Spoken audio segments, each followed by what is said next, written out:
সত্য লিখেছেন সৈয়দ আবরার হোসেন তাসনিম। সত্যের বিকাশ, সত্য প্রকাশ, জীবন করেছে আলো।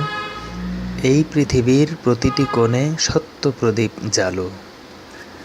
যা আছে কিছু অন্ধকার, মিথ্যার অহংকার, পরাজিত যেন সত্যের কাছে, আঘাত তারেই হানো।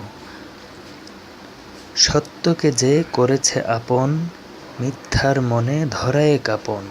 আলো আঁধারের জগৎ সভায়, সেই তো পেয়েছে আলো।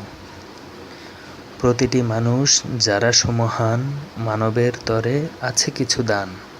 তারা সকলেই একথা মেনেছে, সত্যই সব ভালো। ধন্যবাদ।